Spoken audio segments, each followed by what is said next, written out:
Today is July 23rd, 2020. We are gathered so that we can discuss Medical Advisory Committee that was brought up by Dr. Castor-Dental, and I believe by some other members, but I know Dr. Castor-Dental has brought this up twice, so we're going to discuss what that might look like. Before we begin, since all of our members are not able to be present in their chambers at this time, I'm going to do a roll call vote. Let me begin with Member Gallo. Present, Madam Chair. Thank you. Member Lopez. Good afternoon, Madam Chair. Thank you. And let me just point out to Danny that I think we may have a problem with the headset for Member Lopez. We're getting a little bit of a strange sound. Member Lopez, can you speak one more time? Member Lopez? Hello. Sounds a little Can you better. hear me? Thank you. Okay. Thank you. Member Colbert? Good afternoon, Chair. Thank you. Vice Chair Gould? Present. Thank you. Dr. Gordon? Present. Wonderful. Dr. Castor-Dental? I'm here, Chair. Great. Thank you. Member Byrd? I'm here as well. Thank you. And obviously, I'm here. As I mentioned, this work session is to discuss the Medical Advisory Committee. Because this is a work session only and no decision will be taken, and because this work session is between the School Board of Orange County and its staff, public comment will not be taken this afternoon. Public comment will be taken before we take any final action, which I anticipate will be at our next regular meeting. We did call this as a special meeting because of the time constraint. And I do want to, before we begin, I do want to clarify a couple of things. First of all, if you're calling in by phone rather than WebEx, please text Amy Envol. And I think, Dr. Gordon, I think that only applies to you. Amy, as soon as she receives that text, will then queue in, just as we all do that are on WebEx, using the chat box for queuing. I also want to mention that at the last meeting, I was reluctant to call a meeting this week because I actually thought we had a meeting next week where we can make a decision. So I want to apologize to Dr. Castor-Dental because I know she was very concerned about getting this meeting scheduled. When I realized the calendar, I realized, Dr. Castor-Dental, you were right. I also want to mention that towards the end of the meeting, when I thought that I thought all board members had taken a position, I was a little anxious to wrap up the meeting, and for some personal reasons that you all know about. And I made a comment that I wish I had not made with my frustration. So I want to just apologize to the board members about the comment I made. It just wasn't professional. So with that, let me turn the meeting over to Dr. Jenkins. Thank you, Madam Chair. So this meeting is actually to have discussion and to hear your thoughts. We can't hear you. Now we can't hear you, Dr. Is that better? Is that better? I'm sorry, I forgot to Thank you. unmute. Thank you. That's my fault. It's my fault. So we are in work session to have a pretty robust conversation around putting together a medical advisory committee for the school board. You will recall General Counsel Envol sent information previously to the board making very clear what some constraints would need to be around any group of medical professionals trying to advise us. Specifically, by the emergency order, such a group would not be able to advise on whether or not you open schools for face-to-face. That is for the Department of Health. Other information provided in that email I will leave to your review. Our time here today is to talk around what a potential committee could look like, what the bylaws, what the ground rules might be for that group, and how we might make sure we have guardrails on so that we keep that group within what we are bound to by law. So as an example, I have a perfect example because we've been working on FAQs and on an emergency policy. I actually have two examples of something that you might want a medical advisory committee to give you advice on. That is around how extensive face masks are used when children are outside, potentially, for example, recess and PE time periods. And also another key indicator, if you recall, Dr. Pino said he was not always in agreement with other healthcare professionals around temperature checks. Those can be rather hefty budget items for us to contend with. And so a medical advisory group might very well be able to give you some advice around something like that. Again, we have to steer clear of this notion that the committee, because I've had some questions from the community as well, and some doctors wanting to volunteer, that it is not advising the board at this point, on opening or closing schools because of the emergency order as we await any kind of waiver that might be provided for us. That being said, General Counsel Envol did put together, she and I both put together some thoughts around how we might try to guide your discussion. I will turn it over to her at this point, Madam Chair. Dr. Jenkins, before we go on, I do just want to clarify, and I think that you're alluding to it, and I see a couple other board members are queued up as well, that while at this point, that group could not give us advice about reopening, if we receive the waiver, that group could advise us. Are we in agreement? That's what we believe. It depends on the waiver. And it depends on the scope that the board adopts, but I did want to clarify that for anybody listening. And before we go, let me go to Member Casterdenal, Member Gallo, and then we'll go to you, Ms. Envol. Member Casterdenal? Excuse me, Chair, but I was actually queued I'm first. sorry, Vice Chair, you are, thank you. Vice Chair? I would actually like to hear Member Envol's comments before we start our discussion, because my discussion was not necessarily just directed to the superintendent's comments, but some background. But I think it's prudent to hear the attorney. So I can hold on mine. I'm not sure if the others had something that they needed prior to hearing from Ms. Envol. Thank you. So Member Gould, if I could ask you to queue again, because this happened last time, and once we passed through, I didn't come back to you. So queue again right now so I don't lose track. Thank you so much. Dr. Casterdenal, did you want to respond to the superintendent's comments, or do you want to wait and hear from Ms. Envol's comments?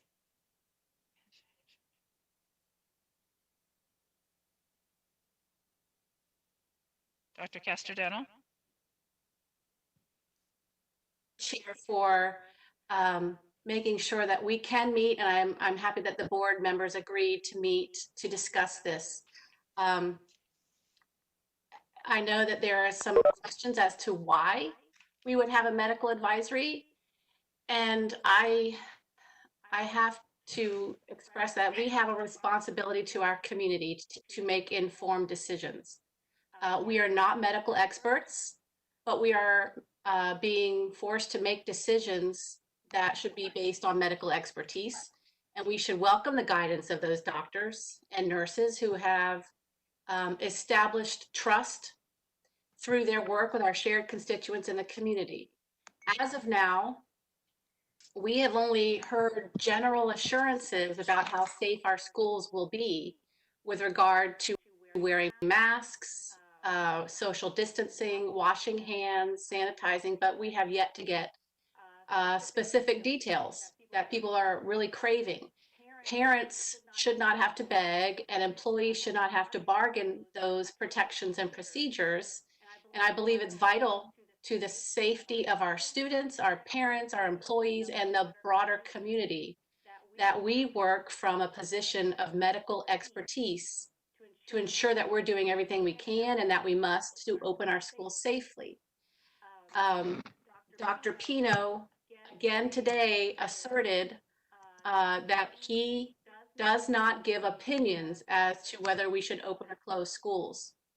When asked if he would clarify his relationship with the schools and the Surgeon General. So that could also be part of the purview of this committee.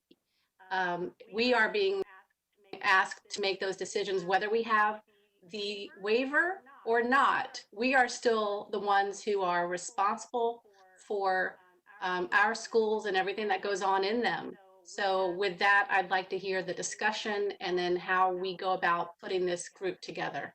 Thank you. Thank you. Thank you. Let's go to Member Gallo. Member Gallo, do you want to be recognized now or after Ms. Envol? After Ms. Envol, please. All right, thank you. So, Ms. Envol, we will go to you, and then I'll come back to Vice Chair Gould, and then to Member Gallo. Okay, can you hear me okay? We can. Okay. All right. As you know, I did send you all an email about the creation of a local health advisory council, medical advisory committee, whatever you wanted to, whatever you choose to call it. It's our opinion right now that based on the emergency order issued by the Commissioner on Education, that the district could not create a group of medical advisors for the sole purpose to serve as the basis for advising the school board to reopen schools. But because right now that decision, that advice under the emergency order rests solely with the Florida Department of Health or the local Florida Department of Health, local health departments. But that being said, you can certainly create a medical advisory committee to provide you with that advice once we're opening, like face masks, temperatures, those kind of things, the logistics behind what may happen once we open schools. And today, the purpose of your meeting today would be to discuss what would be the name of that committee, what would be the purpose and scope, to who the advisory committee would report. May the advisory committee speak on behalf of the board? What's the membership of that committee? Will each school board ever report one medical professional whose expertise in different categories? Do you want parents, employees, students to be on the advisory committee? What's the size of the membership? If you have a committee that's too large, you have issues with scheduling and quorums. How long is this committee going to last? Is it just going to be for a year through the end of the COVID-19 epidemic? Is it going to be renewed? What kind of meetings do you expect from this committee? Is it weekly, bi-weekly? How do you expect them to report their findings at those meetings? Do you want them to do an email, a report, present it to you in person? Officers, and then also just consider some of the staff considerations, which, and that's what you'll work with the superintendent on, which staff will help you facilitate this committee and its meetings. Everything, of course, will have to be operating under the sunshine and in accordance with public records laws.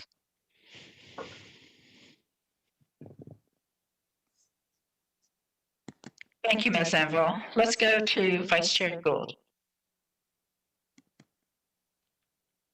Thank you, Chair. Prior to my kind of outlining what I think might be a way to go, I wanted to make sure everybody was aware that we have a medical director at Orange County Public Schools, Dr. Rodriguez. And in addition to that, we also bill for Medicaid revenue, which started shortly after I was elected, and I found out we weren't billing for Medicaid, which we had every right to do because of some of the services that we had. And that revenue ranges from about $8 million on average, I would say, looking at the last 6 years or 5 years of revenue. So there may be some dollars there that as we go through the budget, we want to not go back into general fund, but in fact be reinvested strictly to health services at our schools, so school-based health.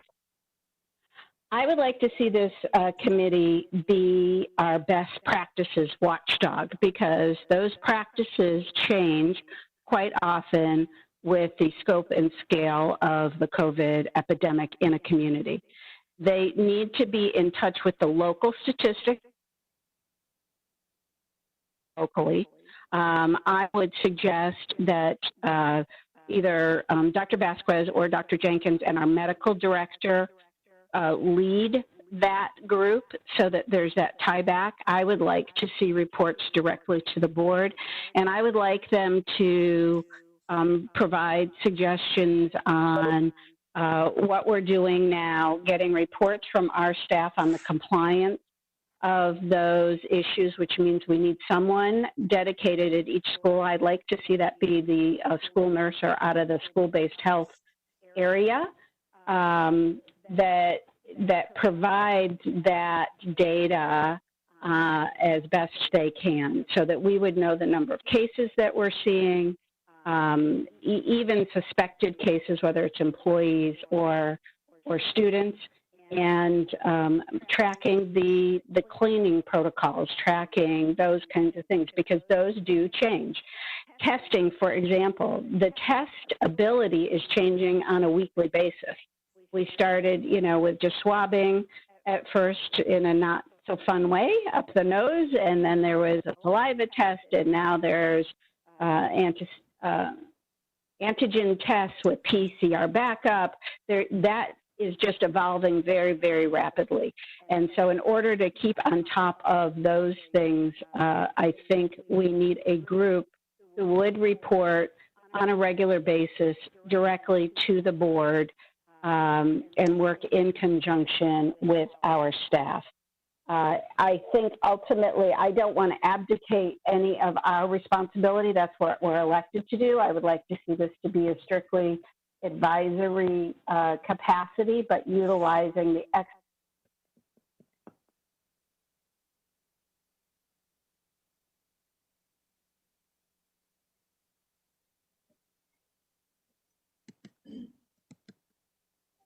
Vice Chair Gould, if you're able to hear us, we are not able to hear or see you.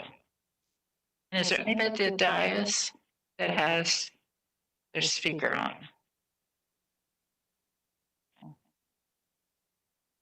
I have one other question. Are we abiding by the 5-minute timer? Because I don't see the timer working. Okay, thank you. All right, when we hear from Vice Chair Gould, we've obviously lost that connection. We'll come back to her. Member Gallo. Thank you, Madam Chair. So I agree. Oh, there's Member Gould. I agree with what Member Gould. Vice Chair Gallo, do you mind if we go back to her while she was Not a in? problem. Vice Chair Gould, we lost you. Thank you. So sorry. I hope I don't know where I left off and you lost me because I couldn't tell. I might be able to help you with that. So you had just covered that you wanted to have a person at each school and you wanted them to also look at cleaning protocols. That was pretty much where you dropped off.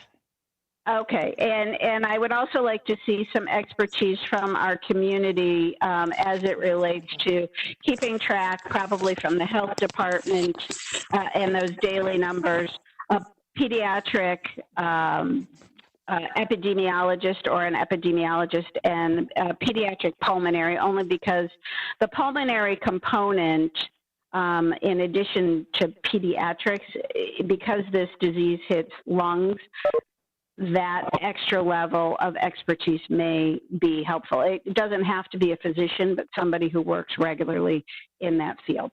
And I think that's where I left off. Wonderful. Thank you. Let's go to Member Gallo. Thank you, Madam Chair. So I agree with a lot of what Member Gould just said. I do think that they should report directly to the board. I'd like to see some of the same things in place that she mentioned with the watchdog, especially at the school level, so that we can keep a handle on what is or isn't happening at the school level. I think that will give a level of comfort to our teachers and to our students, that we're making sure that what the procedures that we have in place are being followed and handled. I would like some information from this panel. As a school board member, I'm getting conflicting information everywhere we turn. We had Dr. Pino, who recommended not to hold outside high school graduations. He pretty much told us there'd be community spread in the schools, but hasn't really given us any more information other than that. We have Florida State, the governor's office, and others telling us that spread amongst children is low, that they don't transmit it. Then you'll read another study that says 10 to 18-year-olds spread it as quickly, if not faster, than adults. So as a board member, I'm getting a lot of different information being sent to me, being given to me, that I'm hearing on the radio, that I'm hearing on the news, that I'm reading about in the paper. And it's extremely hard to make the best decision for students and staff when you can't get any really good, clear-cut scientific data that's evidence-based that we can use to try to determine what is in the best interest of our staff and our students. So I would like to know their opinion on, is it safe to go back to school? What should we be doing in schools, which I think Member Gould mentioned, to keep them as safe as possible? When should we be going back to school? Like, I know in our innovative plan, we list August 21st, but is that not feasible? Is that not safe? I'd like the recommendation on that date. I'd like the recommendation if kids should go back to school at all virtually. We need somebody to help us figure this out. And right now, our local health officials have kind of washed their hands and not really agreed to give us any concrete information that we could use as a board. And that puts us in a very tough bind. I was also encouraged in the news conference that the governor had yesterday about if school districts need to push the date out by a few weeks, then go ahead, do it, have at it. I would like to know what that means. I would like to know if that means we can push it past August if our health advisory committee deems it unsafe to send anybody back to school. And I know as a board, we've been very vocal that we will not send anybody back to school until it's safe. So this is all information that I'm looking for to help me make the best decision I can for my community. I'm not a doctor. I'm not a scientist, and I need to depend on those that are to give me good, accurate information. Thank you, Madam Chair. Thank you, Dr. Gallo. I'm sorry, I was queued up next. I think you guys have done an excellent job, both Vice Chair and Member Gallo, and I agree with everything both of you said. I think that we could have a healthcare advisory group that would cover all of those. I just wanted to, I was going to suggest epidemiologist. That's already been covered. I think it'd be great for us to have our medical director serve perhaps, because if we each appoint one person, we have 8. And in order to have a tie-breaking and odd number, which we always prefer, I think it would be ideal if our own medical director were the chair, and that would make 9 voting members. So that was my thought kind of coming into it just on the organizational structure. I'll key back in, but I'd like to hear from others. So let me go to Member Castor Dental.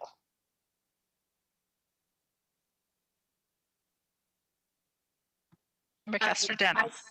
There you go. Okay, I'm looking at the numbers. That was you, 1, 2, 3, 3, 7, 5. Okay, I was making sure that wasn't Dr. Gordon.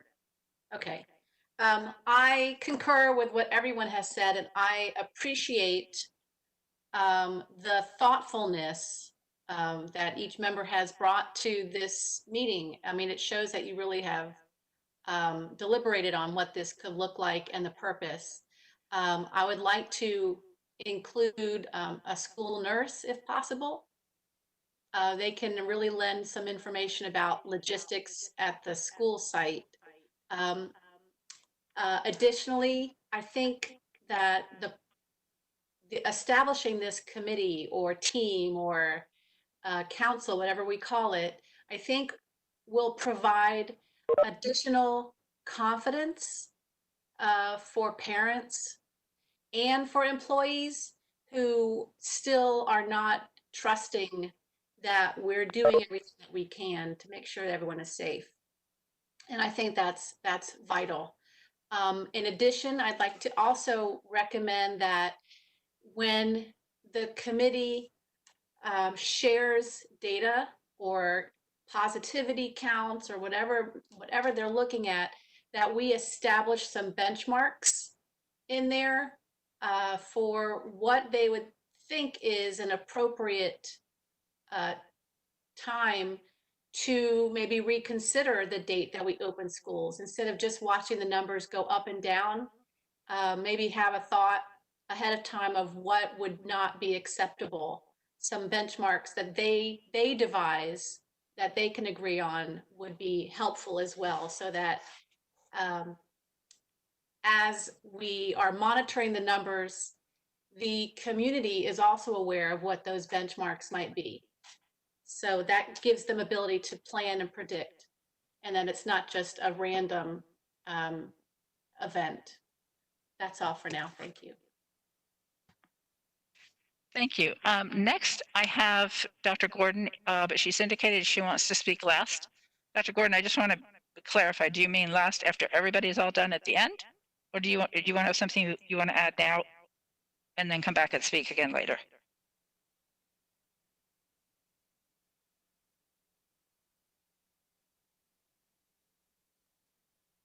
Dr. Gordon, are you able to hear me?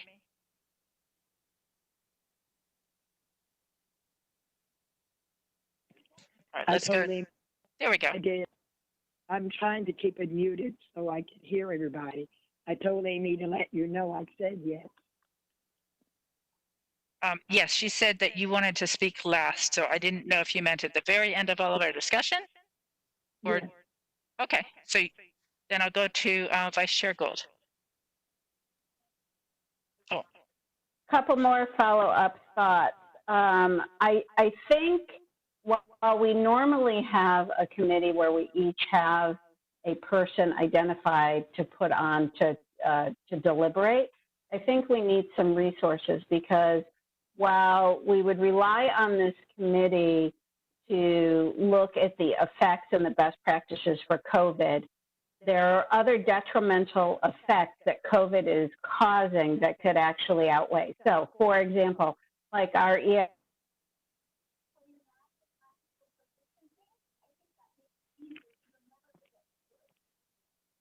Vice Chair Gould, we're am I losing you back? again. Oh my goodness. Yeah. Fine, except when I talk. Must be my computer has a judgment on it, or I don't know. But what I was saying is, I think we have to have that balance of resources that are available to the committee, that are the experts in the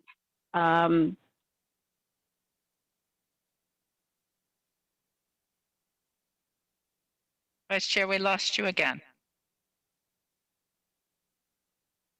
in the other cell phone.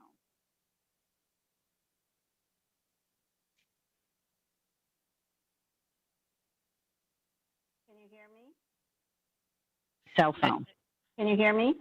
We can hear you. I wonder if there might be another room in the house that maybe has better connection to the Wi-Fi. I'm not sure. I'm going to try to come in on my cell phone and see if that helps. Yeah, we believe it's on her end.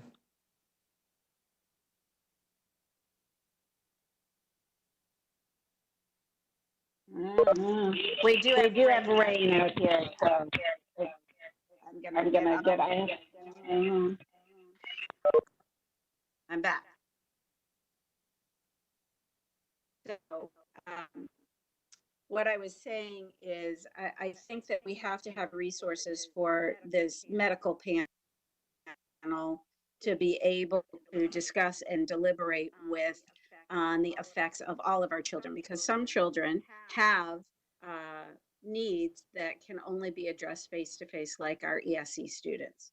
So I think that's some of that balance. And maybe we just decide today certain categories like a school nurse, somebody that understands the students that need that face to face interaction, are just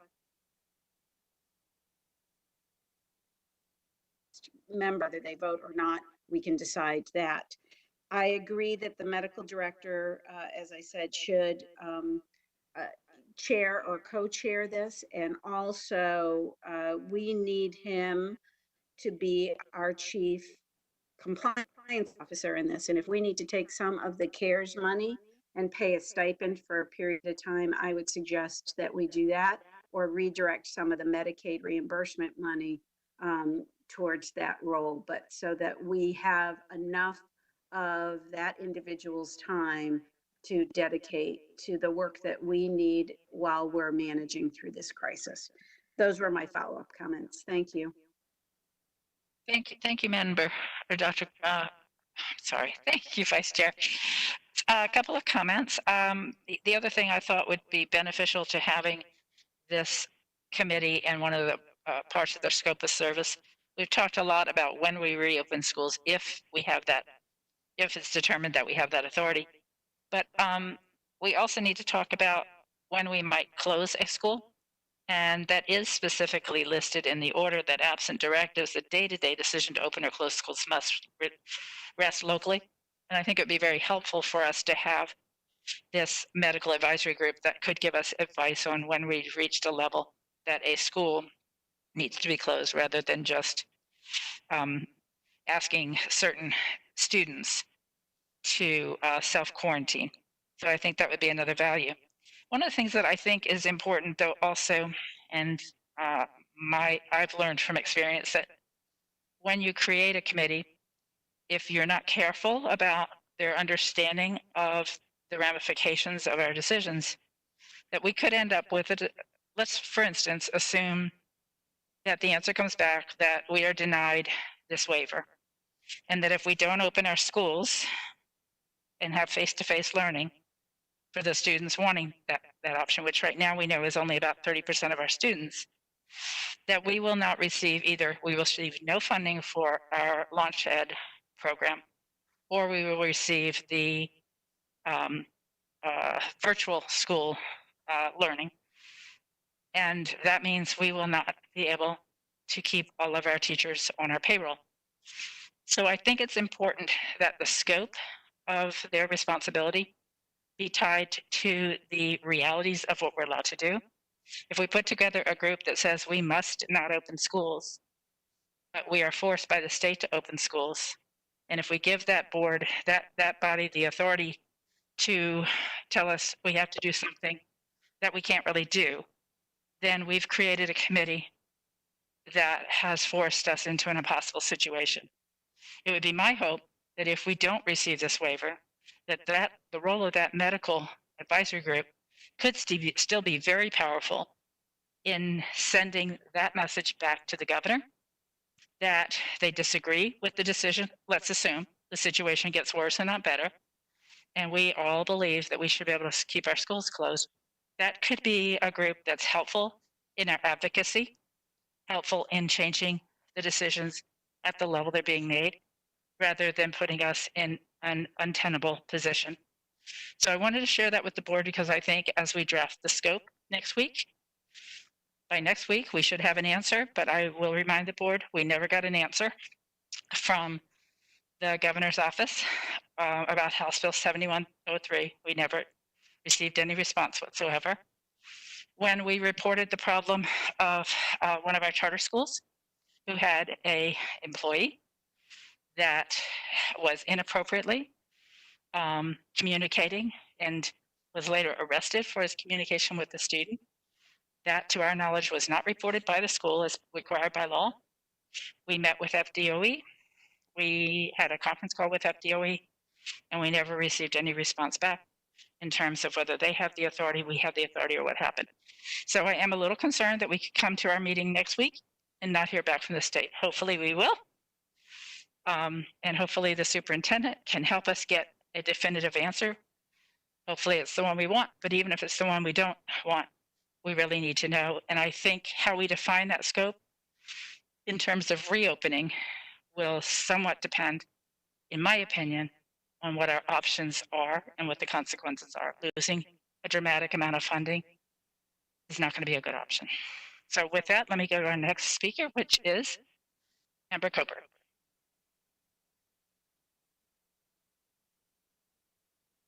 Thank you, Chair.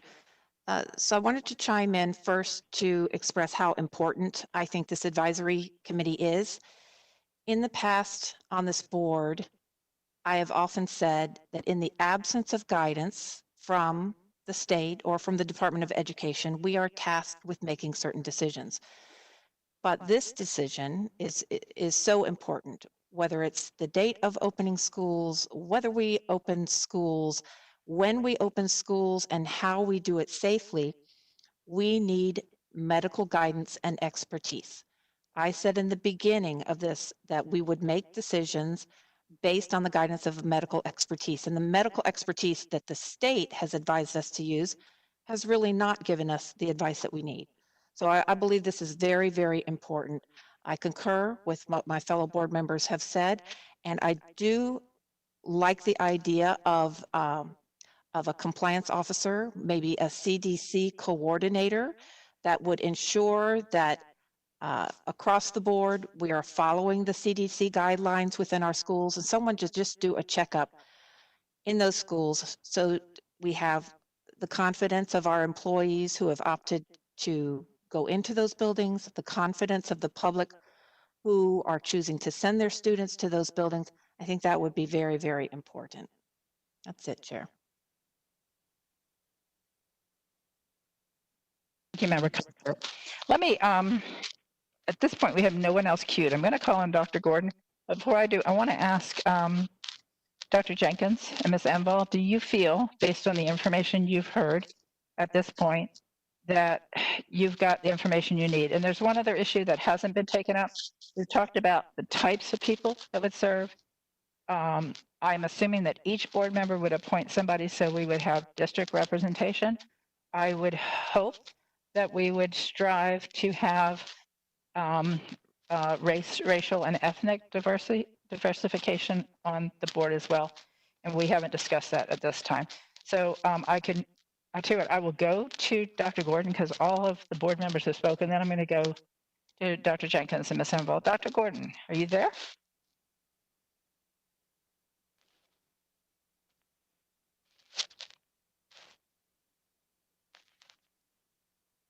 I'm sorry, I'm muted. I'm hearing everything. I don't want to be in a debate. So if anybody else has anything else to say, they can call for it, and then I'll make my comments as we vote or whatever. I'll get consensus. But I'm not here debating anybody. I don't want to debate anyone. So let anybody. I did not hear from Member Byrd. I only heard very little from Castadental. She stated she wanted to hear from us. She brought this to the floor. She needs to give me more than what she's giving me. I heard from Member Gould. I do have some concerns with some of the things that Member Gould suggested, but however, some of them are very, very good. Member Gallo, I don't know what she's proposing. So is everybody present, all 8 of us? And Madam Chair, I did hear you suggest some things. Well, are we all here? Is Member Byrd not tuning in, or Lopez? Yes, Member Lopez and Member Byrd are here. Member Byrd wasn't queued up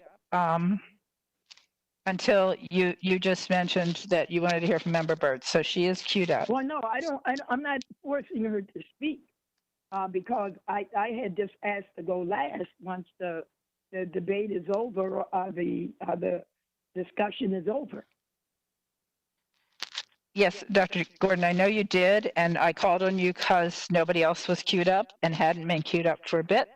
And now Member Byrd has queued up. Are you going to try to get consensus, and then I'll speak as to, I'll speak when I'm giving my consensus or whatever.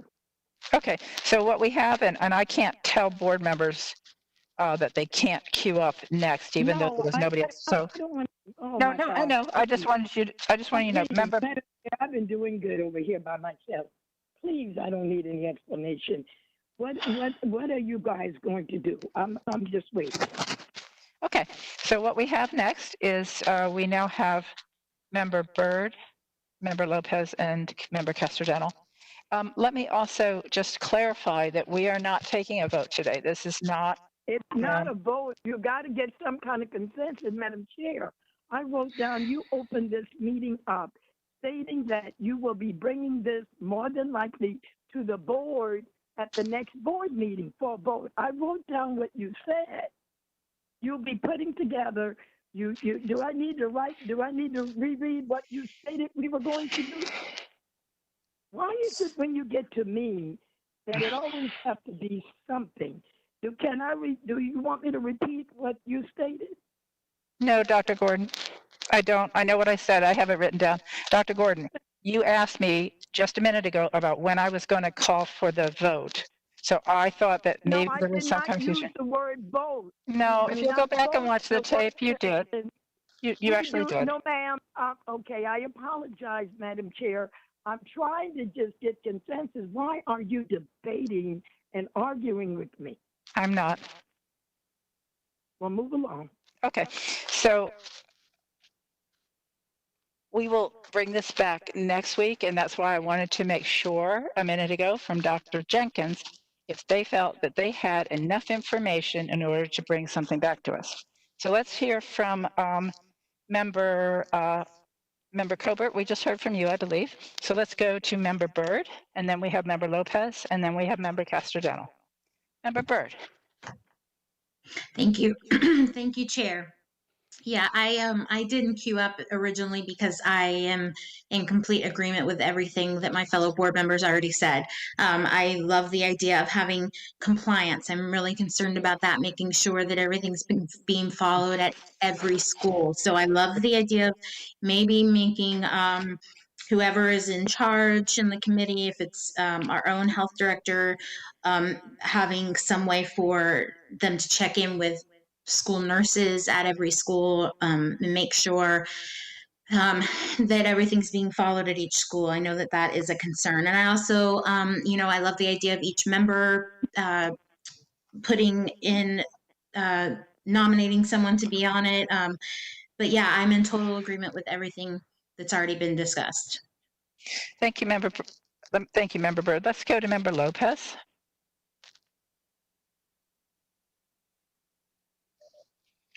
Thank you, Madam Chair. Can you hear me? I cannot hear myself. This is so bad.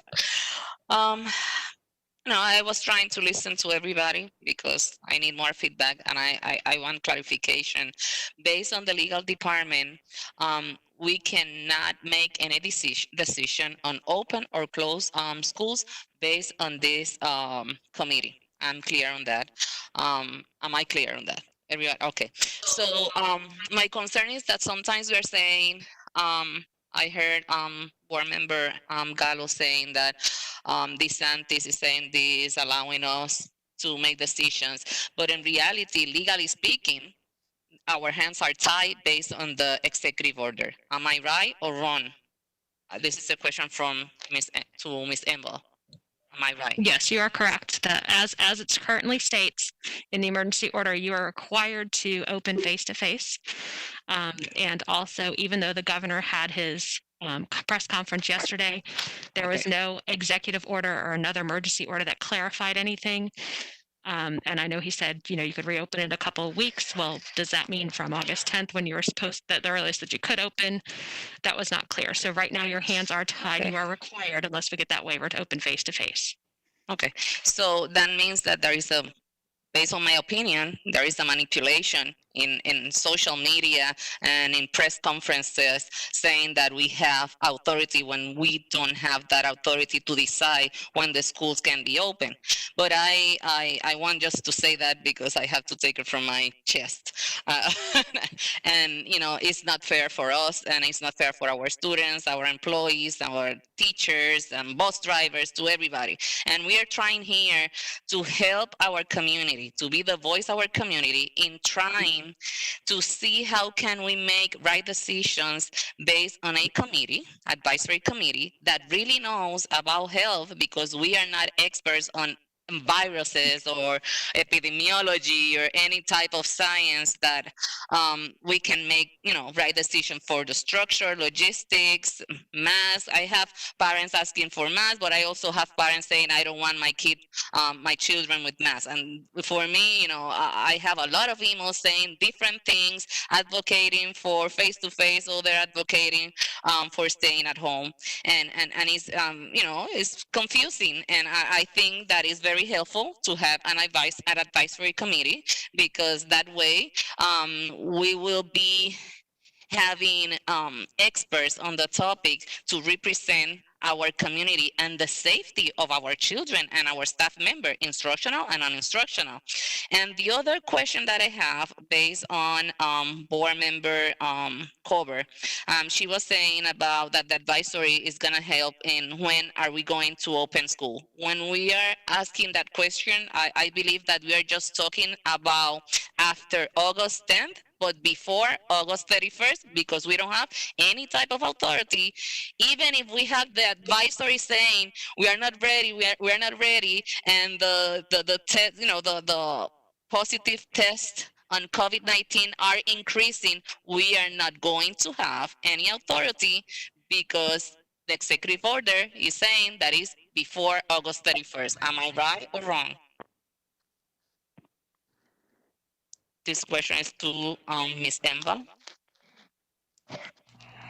Without further written direction, we do have to reopen. Is that still your question? Yes. Yeah. So before the 31st. So we officially said that we're going to open on August the 21st. Is that official already? That's what the proposal has been. That's what we was submitted to the state already, yes. And it was approved Yes. by the government. So we cannot change that even if the advisory committee says something else. No, the advisory committee, you could change it up to August 31st as long as you open in August. But the advisory committee that you're creating now cannot determine whether we open or do not open. Right now, as it states in the emergency order, we have to open sometime in August face-to-face. Even if it is before August the 31st? I'm sorry, I don't think I understand the question. I mean, could you push, right now you have the date set for August 21st? Could you push it to August 31st? Yes, anytime before August you could. Okay. So my only concern is that I would like to have more description in the people that we are assigned to the committee, because I believe that as a school board members, everybody's gonna assign somebody. So I just need to know who is gonna be vital to be there in the committee, and we don't choose somebody that at the end we can ask in our district or anything like that. So thank you. Thank you very much, Member Lopez. Dr. Castrodental. Thank you, Madam Chair.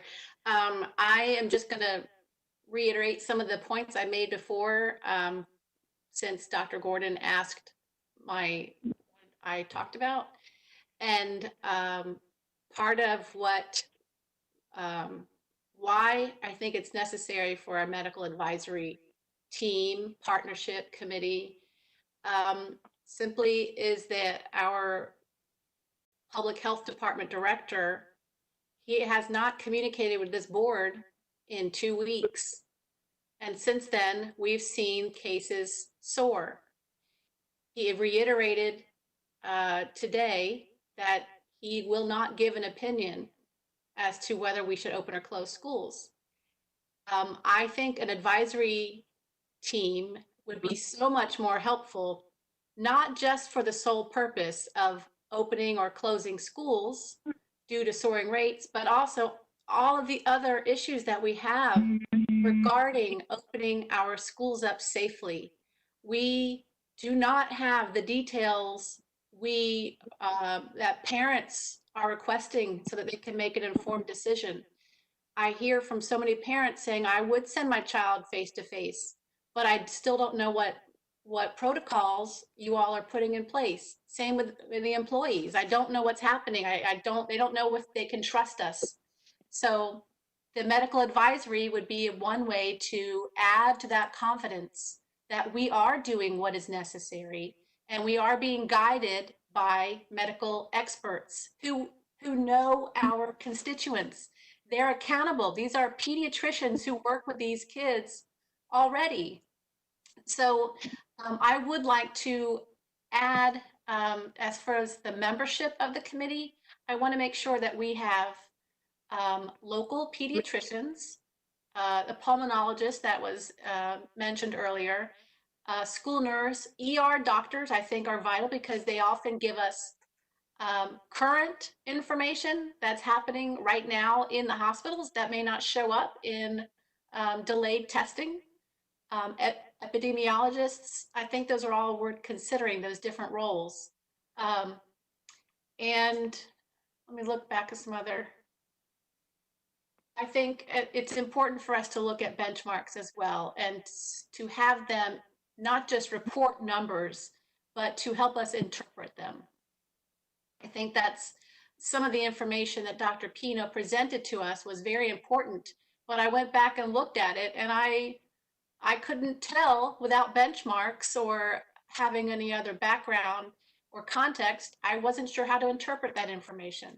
So I think it's vital that we have an independent medical advisory that is rooted in our community. So those are my general thoughts. Thank you.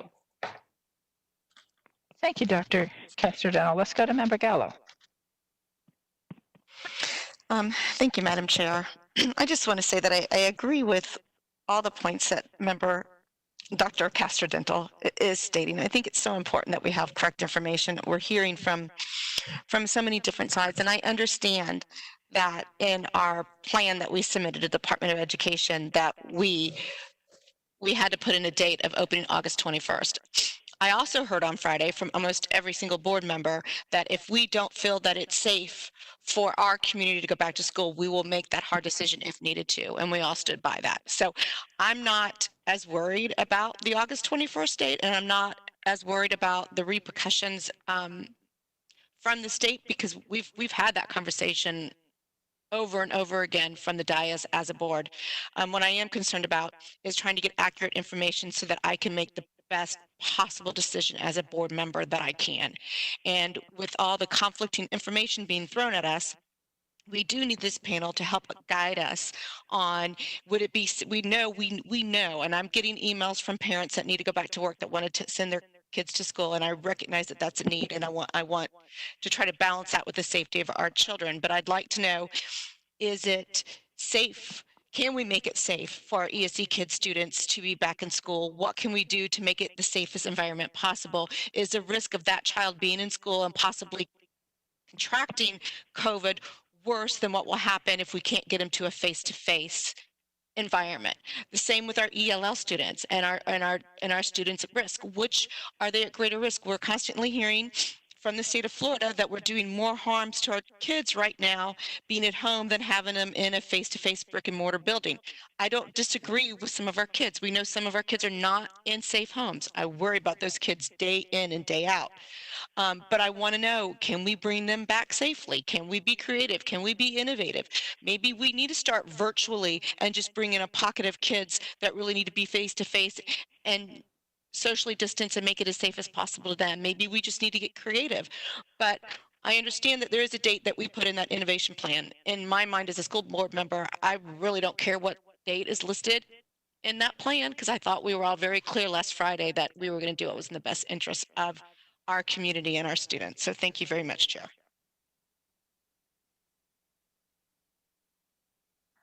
Thank you, Member Gallo.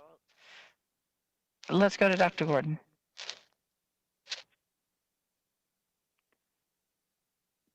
Chair, she actually asked to have her name withdrawn. I put it down in the queue at the end there. Okay, thank you. Okay, so we'll go to Member Byrd. Thank you, Madam Chair.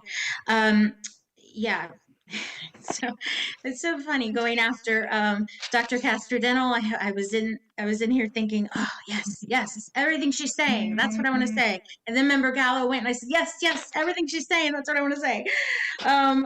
So yeah, just to I agree with Dr. Castrodental that I think that having these local experts, and rather, and I'm looking at the medical director of 2 local hospitals. I think that kind of information, having the doctors, the local people that are working every day with our community, having that information will be invaluable, because as she said, the reporting that we get from the state is often delayed. So for us to know what's happening every day, I think is just invaluable. I agree with her on that.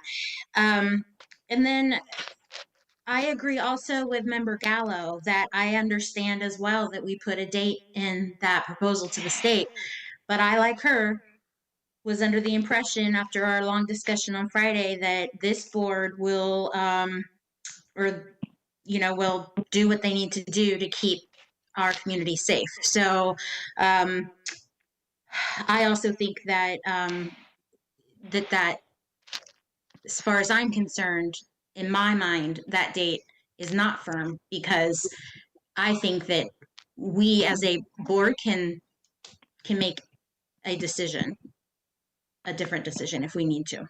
So that's just what I wanted to say. Thank you.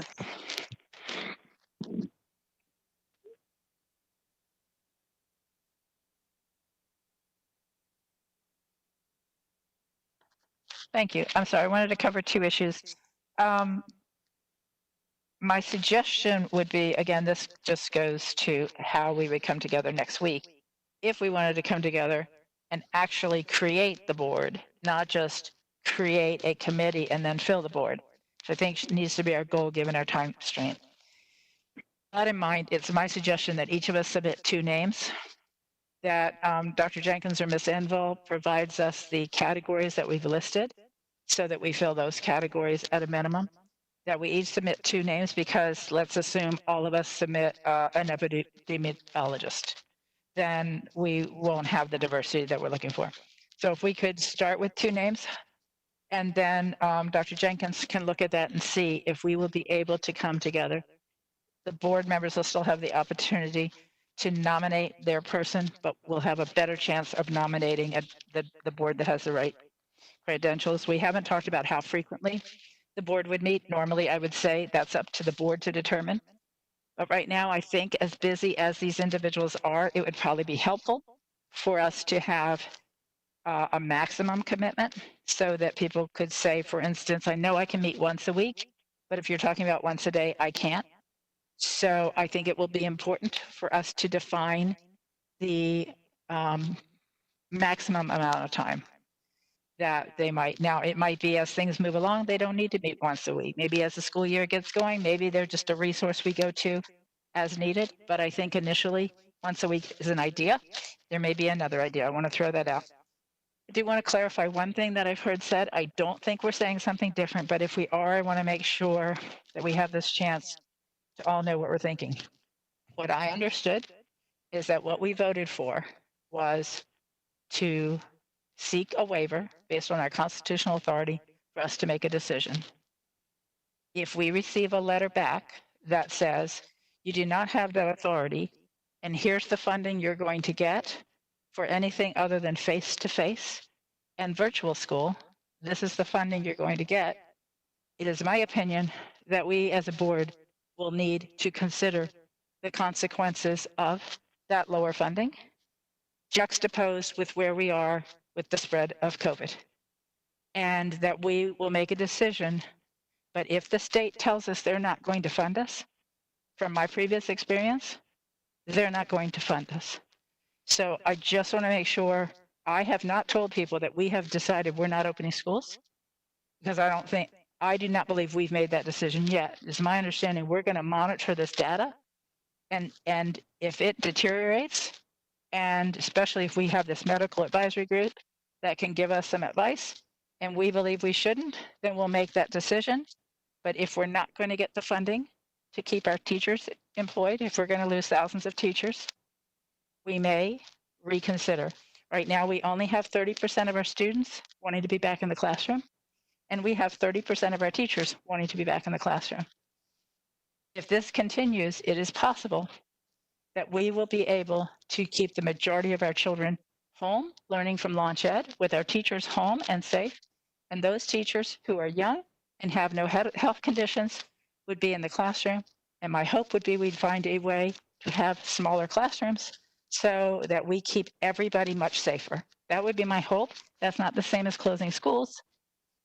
So I just wanted you all to know that as I'm communicating to people, I'm telling them we believe we have the right. We are demanding the state give us the right.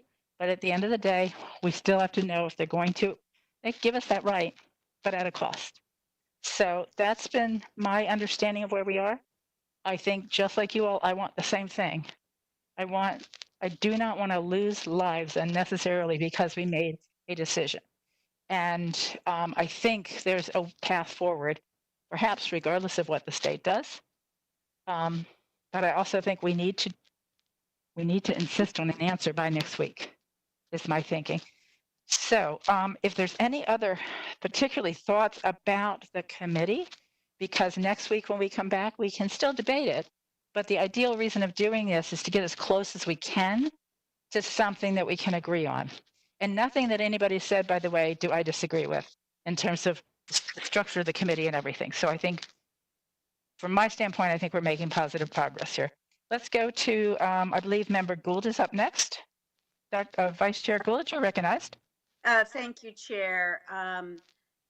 The way you just outlined our conversation is the way that I understood it as well. So just to validate that we were going to take all the data at that point in time and review it. Because when we have to make that choice, there are some statistical things that we're going to have to look at.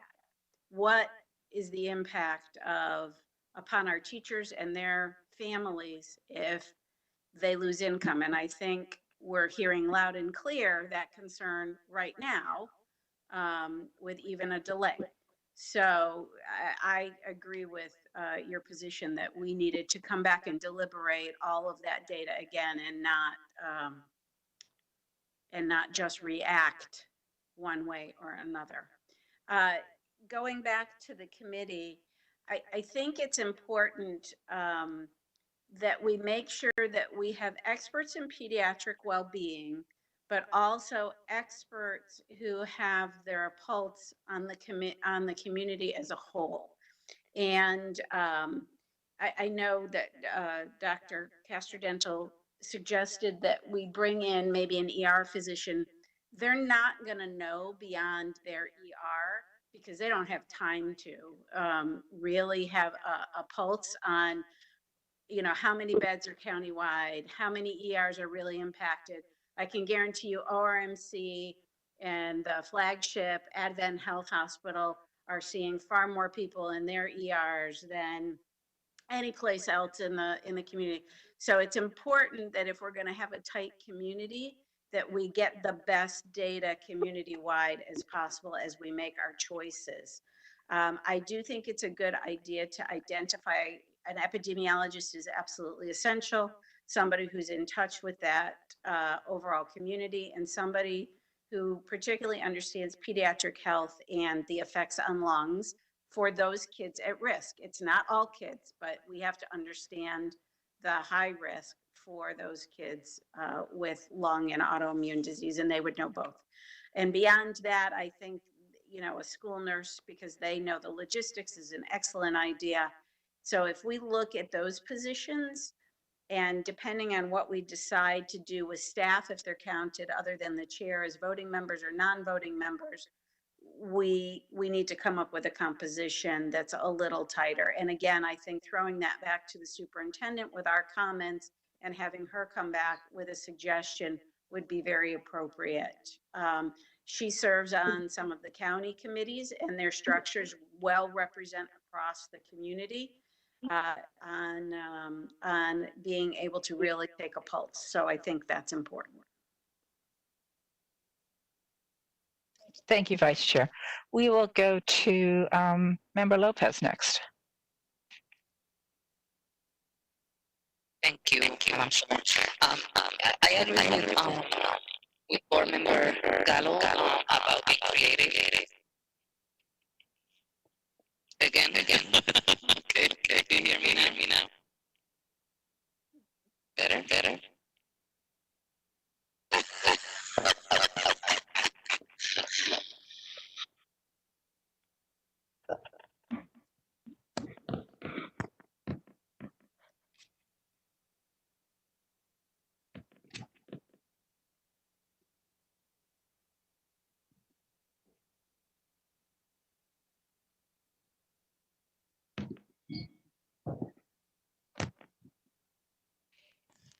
Now it's good.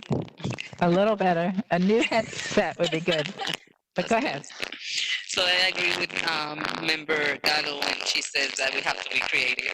But for me, it's very important to talk about the date as well, because we delay that day.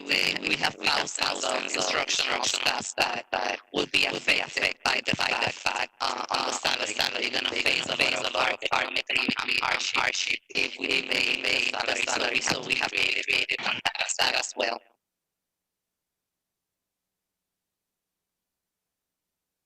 Nobody hear me. Oh, we hear you really good. Do you hear me? now. Okay, I'm gonna speak like this. He's also Hear getting me? his headset. But I agree with member. I'm repeating the same thing. I agree with member Gallo about being creative, but it is very important to talk about the dates, because if we have a delay, we have thousands of instructional staff that are going to be affected by their. So that is something that we have to take in consideration. We don't want anybody to suffer the consequences of something that they didn't choose. We did not expect to live during the pandemic. So this is something that we also have to be creative. Dates are so important at this point, because I even I have a lot of calls and emails, and I know all of my board members are receiving the same emails saying that please take in consideration the delay of the dates as well. So I have a question to maybe Dr. Jenkins about who helped the district to develop the current structure of protocols that we already put in place for the face-to-face option.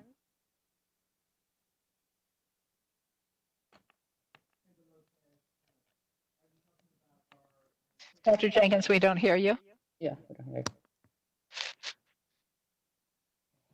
You're referring to the COVID-19 school opening plan?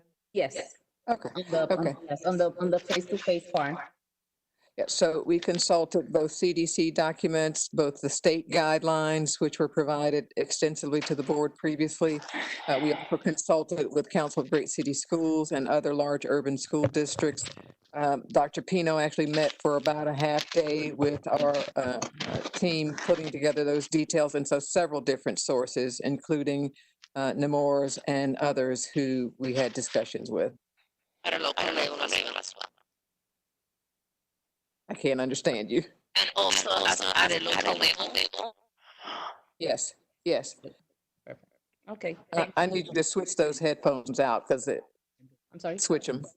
He's going to switch your headphones. Yes, I just see it from here.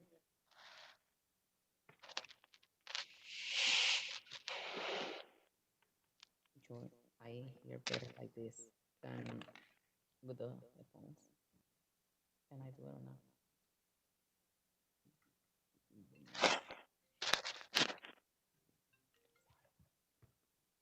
I'm sorry, the first piece. Can you repeat it again? The last two sentences when I asked you about the local. Yes, we had local resources as well. Thank you.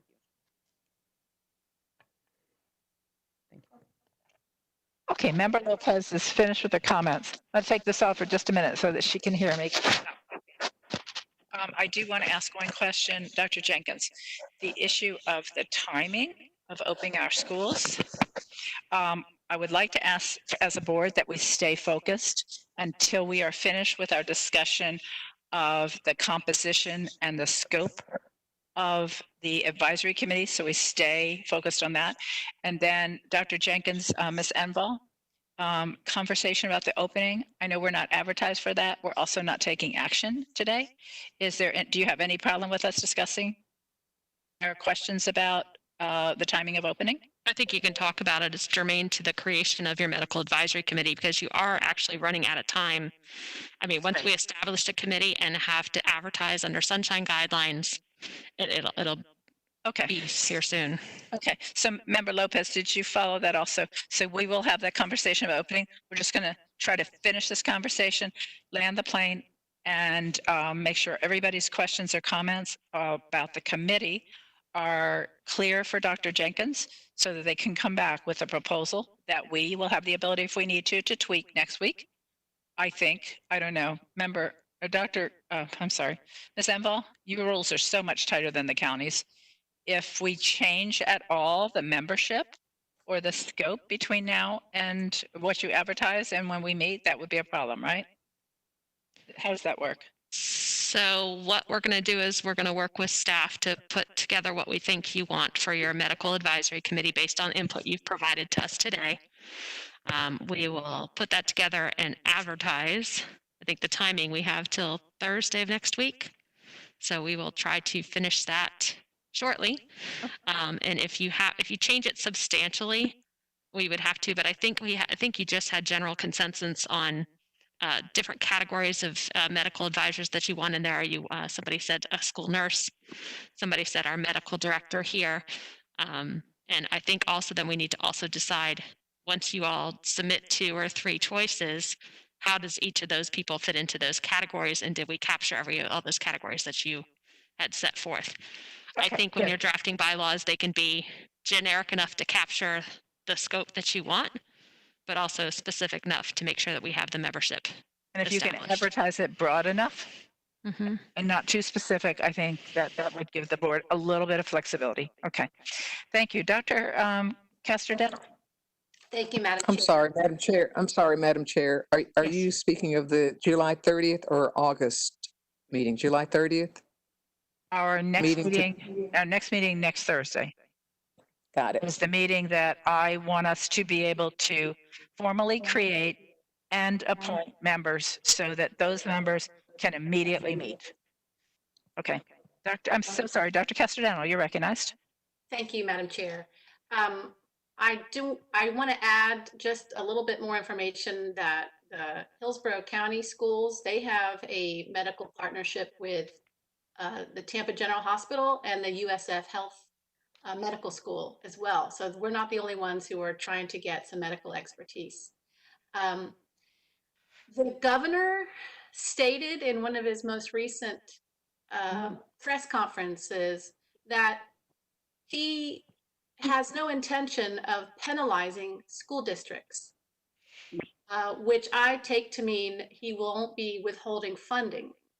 But we don't know exactly what that means, but I see that there is pressure on the governor to do right by the districts. So I think we're on the right path as long as we are working to represent the needs of our community and our the medical and the COVID reality on the ground. So I do have a couple more clarifying questions.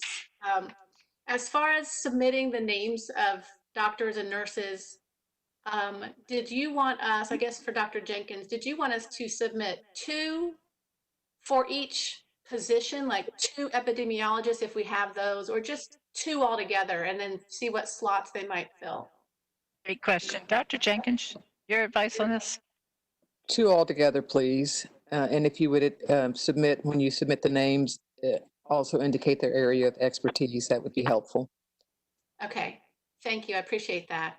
Because I have received a number of volunteers from the medical community to serve on this type of advisory, and that I know they're eager to get started. So if there are areas where we're lacking, please let us know so the rest of us can help try to fill in any gaps if there are any. And as far as the frequency of their meeting, I agree that can help try to fill in any gaps if there are any. And as far as the frequency of their meeting, I agree that we need to let them meet as soon as possible, so that they can give us timely information so that we can act. And that's all I have right now. Thank you so much. Thank you, Member I'm Let's go to good Member with Byrd. the committee. Everything, yeah, that's fine. Great. Thank you, Member Byrd. Let's go to me. I'm sorry, I didn't recognize myself. My number's up there. One other expertise we might, because we were talking about ESC students, so we might want to have a psychologist serve on there that could give us some guidance on the value of in-person distance, and if we have to do distance, how to make that better. So I would recommend we consider adding that. And then Dr. Castellano, your questions were great about who to put on. I think the quicker that we can present names, the easier it's going to be for Dr. Jenkins to look and see what's missing, get back to us, and have us collectively try to figure out if there's somebody in that field that we can rely on. I think those were my 2 major comments on this. Let me go to Member Gallo. Thank you, Madam Chair. So have we come up with a name for this committee yet? Are we going to be calling it the Medical Advisory Committee? Is that what is chosen, or is that something we still have to look at, or will that be voted on next week? Or I think it'll be voted on next week. It's what Member Castellano has referred to, I think, in I believe 2 board meetings that she's brought it up, and I think that's the term she's used. And I know some other, I know Palm Beach County called theirs a Health Advisory Committee. Whichever, I think people, when they hear medical, it gives a sense of, as you all have talked about, a sense of confidence. And I think that that's really important, that people don't just think it's a bunch of school board members, well-intentioned, but we don't have the expertise in this area, that we're getting guidance from medical professionals. It's extremely important in being more confident that we're doing the right thing and in conveying that confidence. So unless there's feedback on that, I would suggest we stay with that. But anything else, Member Gallo? Yeah, I was curious to know if we could get, I know that, excuse me, Member Custer-Dental mentioned that Hillsborough has something similar in place, and you just mentioned Palm Beach County. I didn't know if we would be able to get the scope and practice from those counties just to review it ahead of time, since they've already established a board like that, to see how they utilize it and how often they meet and how they've made up their committee. That's a great suggestion. I did ask Ms. Enval to try to do that. I don't think she had. I did not. Hillsborough County actually uses the words that they have a partnership with some of those medical officials, and Broward uses the words consult. They consult with. I could not find any document, any formal document establishing any such committee. I reached out to each of them, and I did not find anything online. I even looked I was trying to find you one that would be akin, like perhaps the FHSAA Medical Advisory Committee, so you could take a look at that structure. I was not able to find that online. So I will continue to look to see if we can find something like that. I think it's just so new, and I think they've just probably convened groups together, and I don't think there's been a formal creation, which is what you guys are seeking to do today. The other county, and I'm queued up next, so I'll answer your question. The other county that I know of is Palm Beach County. I did get from Palm Beach County, just as I talked to my contact over there, and she sent me the list of membership. So on here, they have infectious disease specialists. I don't think that's quite the same as epidemiologists, but maybe somebody can clarify. They have psychologists, adolescent psychiatrists, so they have psychologists, psychiatrists, chief strategy officer, school health department director, like we've been talking about. Very, very similar. I'll be happy to reach out. If I can get any bylaws or scope or anything else, I'll get that over to both Dr. Jenkins and Ms. Enval and all of you all before next week. Okay, so I think we're in pretty good shape. Dr. Jenkins, I'm going to check with you again because you're the one, I'm taking notes, but you do a better job. Do you feel like if we move forward, you have a clear direction? I think we have clear direction, Madam Chair, members of the board. A lot will depend on how quickly we can get those named from you and get responses from individuals, but we believe we have sufficient information. And if I may, Madam Chair, just before you close out the meeting, I also wanted to mention the concern about the governor's speech yesterday. I actually spoke with DOE this morning as of 11 o'clock. Folks need to understand we are always in flux, but as of 11 o'clock, Department of Education did not believe anything that was said changes the executive order. Like many of us, my colleagues in the area thought there was going to be an announcement. It seemed that it was so close, but there was not an announcement. And I asked, will we get different communication, direction? As of 11 o'clock, the answer was no. They believe the executive order does not conflict with the comments that he made because districts have been pushing back their start dates because we are making allowances for parents to choose and trying to have teachers have options for working from home as well. So as of 11 o'clock, things will continue to change, but I wanted to share that with the board as well. What you put forward simultaneously was the plan to be approved, which it was approved, and a request for a waiver to the commissioner and to the governor. I will let you know as soon as we have a response. Certainly we'll ask again if it can be timely. Thank you, Dr. Jenkins. I'm queued up next, and then we'll go to Ms. Enval and then Ms. Gallo, Member Gallo.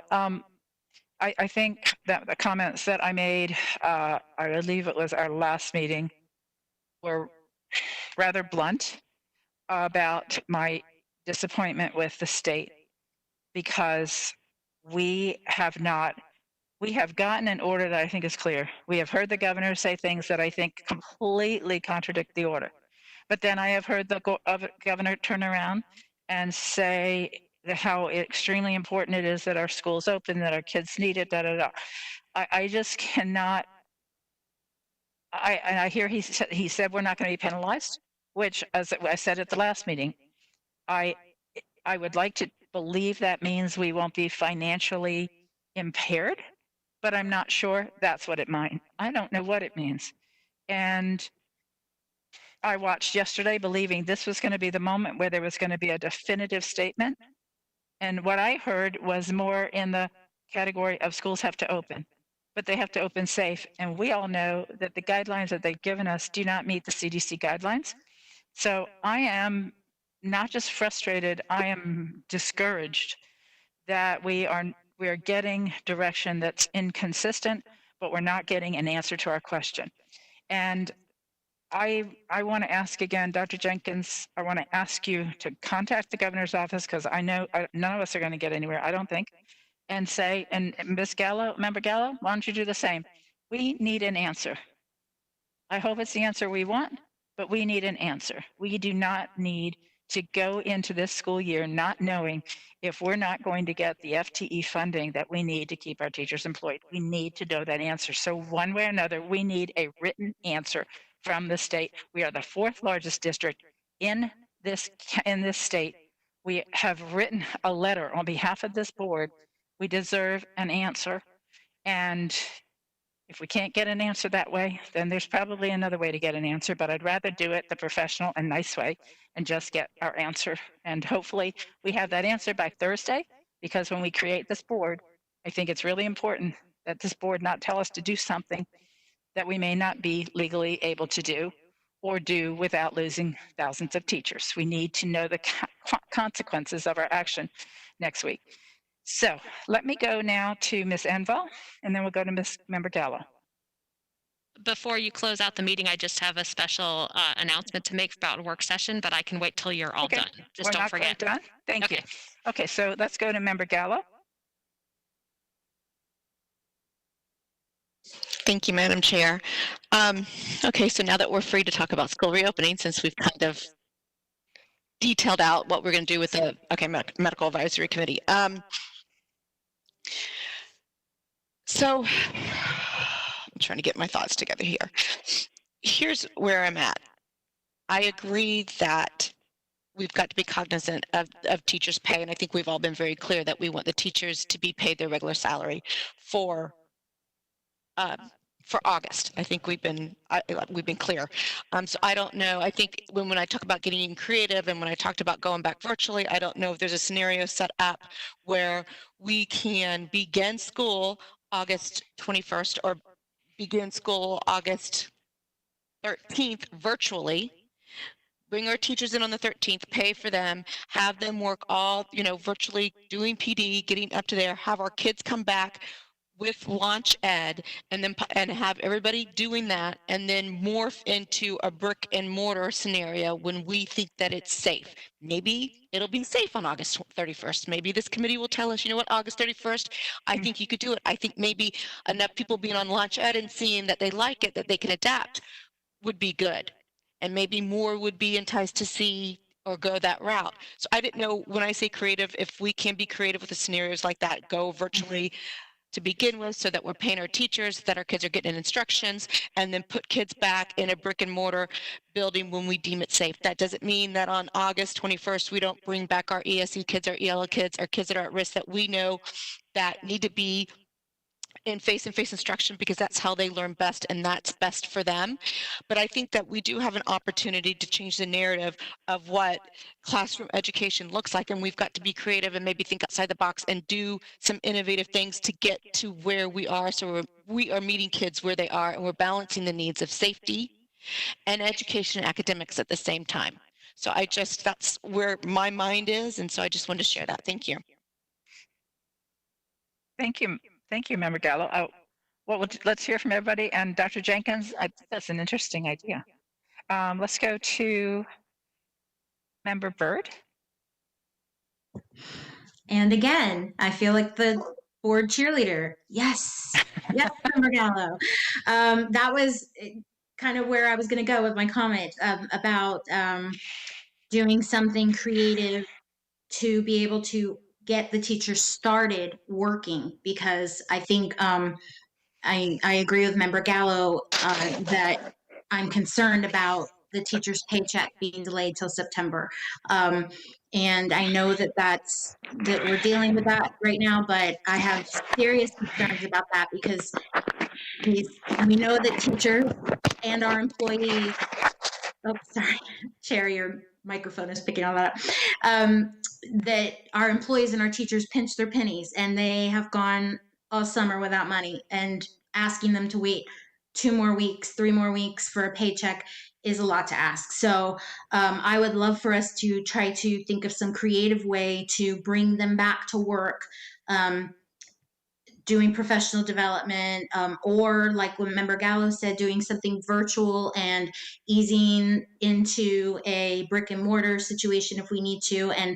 And like she said, I agree with figuring out how to get our most at-risk children the help that they need. If they need to come in and we need to have some employees come in to do that, that's one thing. And then also looking at our ideas with our community partners and opening up those places in the community where children that don't have someone to be at home with them can go to do their virtual work. I've already started conversations in my community about that. So, but yeah, that's a big concern for me right now is that figuring something out more creatively for getting the employees back to work, so that their pay is not delayed. And I think we had kind of mentioned that before. And then the other thing I just wanted to bring up is I just want to pose the question, is there any possible way to allow a little more time for parents and families to make, and employees for that matter, to make their decision? Can we give them a little more time, maybe till the middle of next week? I know that we still have so many that have not made decisions. I think, what are we at? Like 90,000 or 60,000, somewhere around there. That's a lot of other kids that are going to be put in face-to-face. So I would urge us to allow some more time for those families that have not responded to get their responses in. Thank you. Thank you, Member Byrd. Let's go to Dr. Gordon.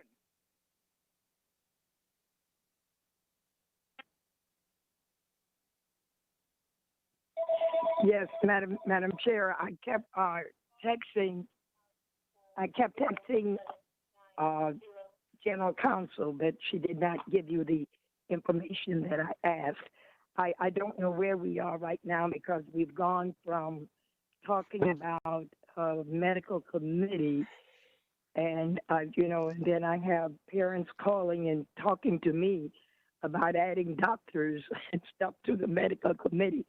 I'm not as up on this as you all, and let me tell you why I'm not. I'm not, because operation and policy making are two different things. And according to the Constitution, we can do whatever you want to do, but I cannot go along with you all on this. For the fact that I've worked on this board, as I stated, for years, and we have had health committees during the flu epidemic that came out, and no one died. Like 140-something thousand have died in thus far in America. But my part is that we have always had help from the Orange County Health Department. I think Dr. Kevin Schreier I might be saying his name wrong, but he was always before this board. And we always worked in committees with him. And we always worked with the African-American doctors in this community from the time I came here in 1968. Dr. Towns was very helpful to Mr. Blocker and myself and this board. Pediatrics Associates is one of the finest pediatrics associates I know. All three of my children, they're all grown now, and they're adults, but some of you may know them. I imagine that they're still there across from the YMCA downtown in Orlando.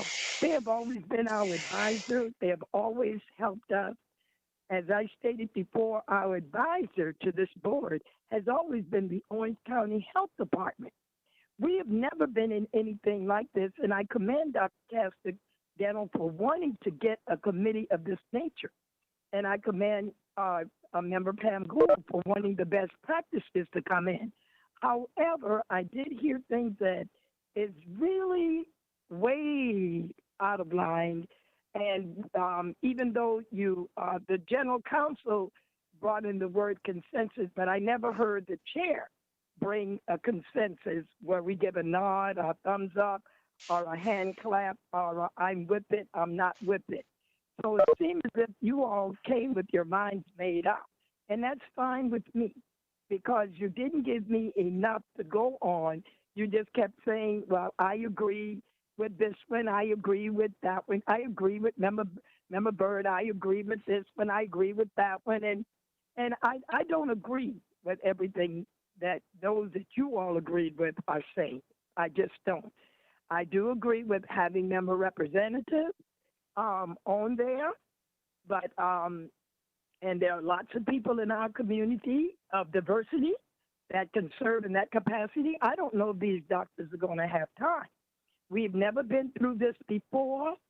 I know that Dr. Jenkins, that was a good point that came up, that report, that they will report to the board, and then reports can come from staff to this board. I feel bad, and I cannot support this. I cannot get this consensus on this for the fact that we don't have enough nurses in our schools, and let alone I did hear something about a stipend being paid to some kind of coordinator or person that would guide us, with their expertise. None of us are medical doctors on the staff. None of us truly know the nature. And all respect to Dr. Pina, he really let us know that he is not a policy maker, but we are. All we had to do is task Dr. Jenkins to come up with a medical committee. But if you all want to get in the nitty-gritty of it, go on into the operational part.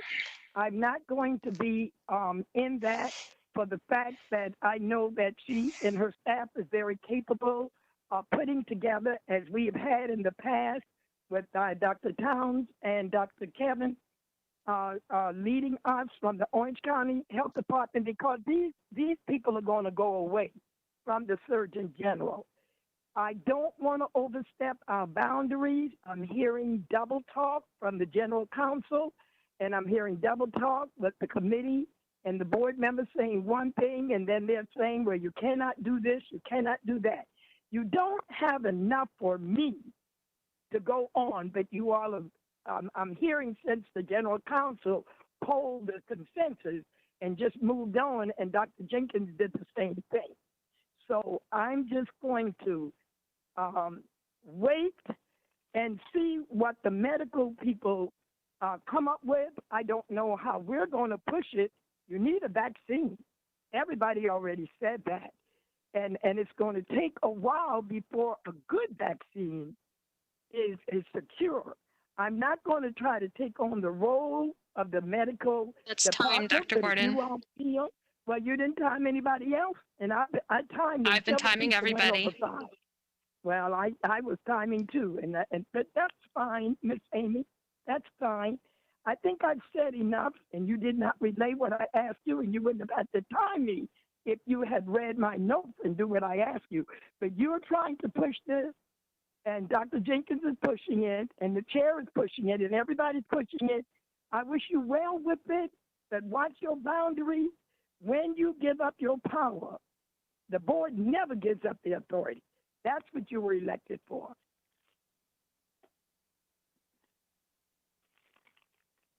Vice Chair Gould. I wanted to actually comment on a couple things, but I'll start with some responses that were provoked by Dr. Gordon's comments. One, I think I opened my comments saying that this would be advisory, that we should never abdicate our power and authority that we were elected to do, but we do need the expertise because of this crisis. Number two, in the I did suggest that we give a stipend to the medical director for this additional duties, but at our last board meeting and maybe even at the workshop, I also suggested that during our budget review, we look to see if we could make our school nurses responsible and stipend them as well during this time period. So I'm hoping that the staff will be prepared to address that. I know we can't put RNs everywhere, but how do we handle that, and can we use, and that's really where we need the medical director's expertise. Who else could, our medical director's expertise, who else could help monitor these schools if we don't have the right level of credentialing at the school itself? So those things that we need to noodle on and that we need to seriously look at the dollars for, so that, you know, hopefully we won't need as many supplies, as long as if we can do our responsibility in helping to contain this. I had asked the superintendent earlier today about trying to do a part pay, because I would love the ability to pay everyone, not just our teachers, but all of our staff in advance of work. But we don't have enough pot of money to do that. So how could we stretch that possibly and get cash in the pockets? And I had asked if we could perhaps prorate a percentage of pay for a couple of weeks, and then till that was caught up, prorate pay, just so that for cash flow's sake for our staff. And I was told that was not possible, but I didn't quite hear the reasons why. And I was wondering if the superintendent could share why that might not be possible. You know, many business models have done that over the last few months, just trying to keep some kind of cash flow for their employees prior to knowing that they would really have to shut down. But if I could get a response when we're looking at ways and still trying to delay the start of school without putting, you know, our staff at a different kind of health risk because they can't afford food and shelter, transportation, and such. Thank you. Dr. Jenkins, that's a great question. I think something we all want to understand. Absolutely. Thank you, Madam Chair. Member Gould, couple of things we need to be aware of. First of all, the question of prorating or paying before actually working is against state statute. Our General Counsel and Associate General Counsel have confirmed that. So legally, as a state institution, we cannot pay before time is worked. But I think you still raise a very important possibility, because here's a predicament that we find ourselves in, and some of this will be at the bargaining table, but here's a predicament we find ourselves in. When you back up, potentially, as of today, if you back up the start to the 21st, what you have in collective bargaining agreement is that teachers now have 6 instead of 5 days of pre-planning. So I can back that up and say then pre-planning should start on August 13th. That is later than what they were hopeful for on the July 31st, when students were starting on August 10th. Problem is, you can't fill that gap of 9 days unless you find $42 million.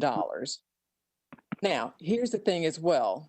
You're not taking money away from teachers. You're putting that first payroll period at the end of school because they would end on June 10th.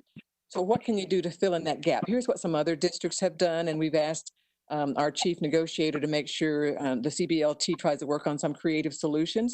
So a couple of counties have done things like move planning days to the front of the calendar, or they've done away with the early dismissal on Wednesdays and move those minutes to the front of the calendar, because your 900, you cannot compromise your seat time that's required at this point from DOE. And so collective bargaining can talk about creative ways of moving some dates to the front of the calendar so you can then provide income for our teachers.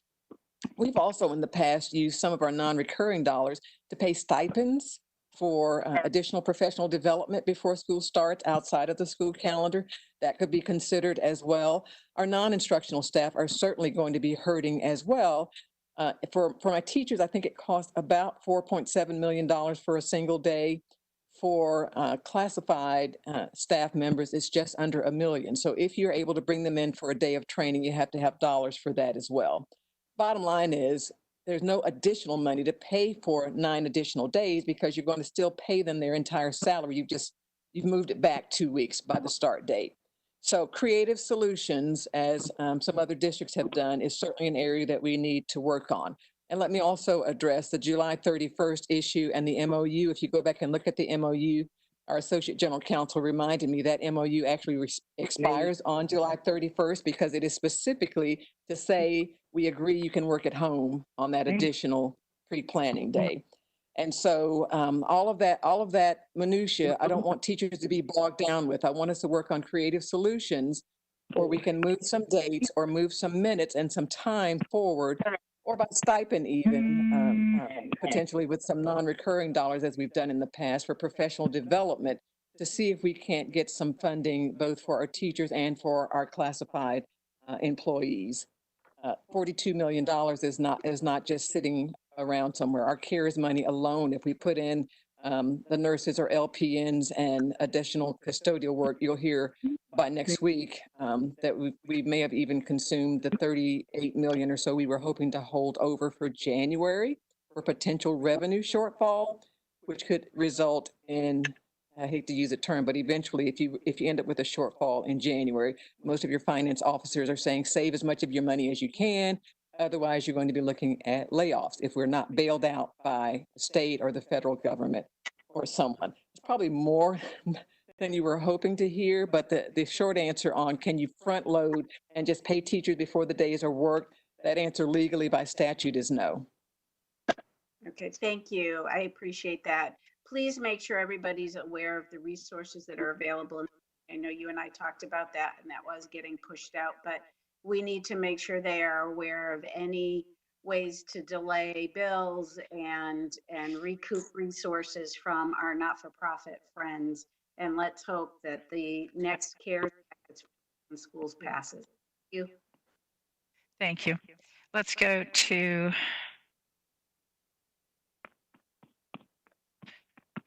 hold on just a minute. Let's go to Member Castrodeno. Thank you, Madam Chair. I wanted to address what Member Gallo spoke of the trying to be creative with the work schedule in a way to help teachers get their pay sooner as they expected, because I know how hard it is for them to go all summer and then hope to get that paycheck that's going to help them become whole again, and then have the uncertainty and have it pushed back. But so I like that idea of possibly doing something different to start and maybe changing that date. I know that might take people by surprise, but we haven't started school yet and we're still putting the pieces together. I just want to add that I would like for teachers to have input early into any creative situation we're trying to devise so that we're not surprising them and then having to bargain it. I'd rather they be a collaborative partner in trying to come up with what they see could work. But I like that thinking. I like that possible solution. Thank you. Thank you. Member Gallo. Thank you, Madam Chair. I have a question. I've been getting emails from teachers who are telling me that they're being advised by their principal to expect to go back face to face. So I was just curious as to what direction we've been giving our principals in that manner.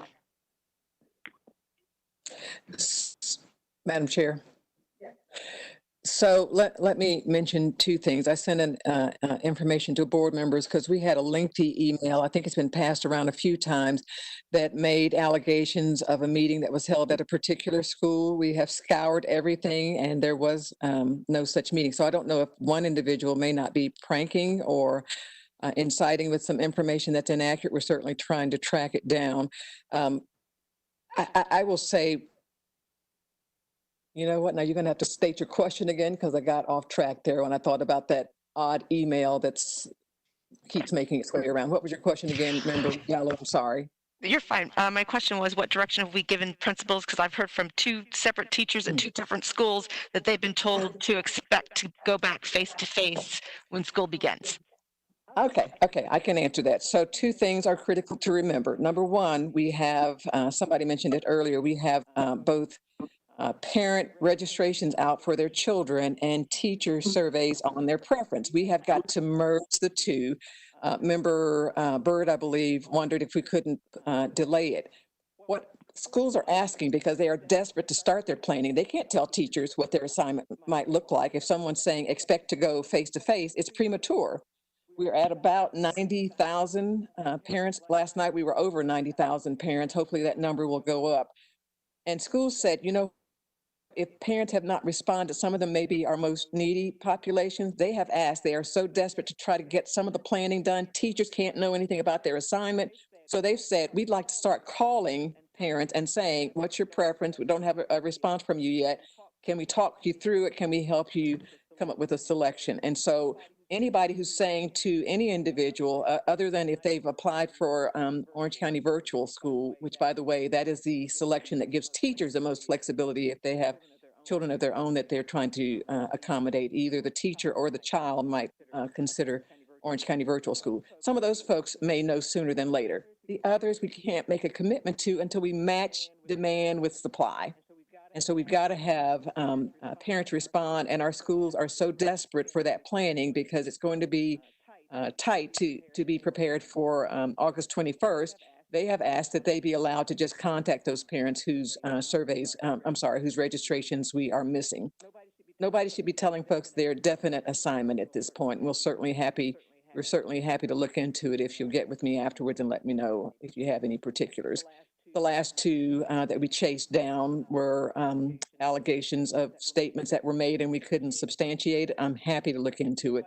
Nobody should be saying for sure you have to be face to face because we don't have our numbers in yet. Thanks for asking that. Thank you, Dr. Jenkins.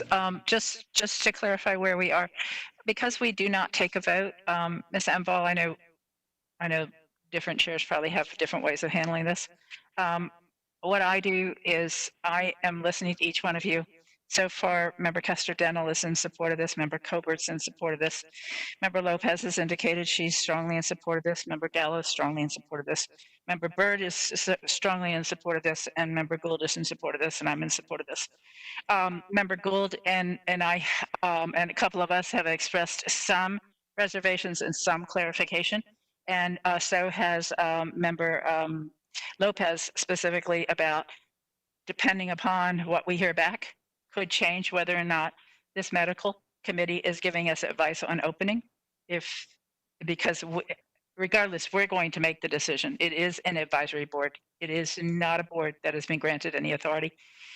In Orange County government, there's actually a couple of boards that are independent and they make their own decisions. This would not. This would give us advice. And the purpose of this meeting was not necessarily for me to do a roll call consensus vote, because to some people that might seem as if we cast a vote. There are still details to be worked out and a scope that needs to be written, but we had a lot of conversation.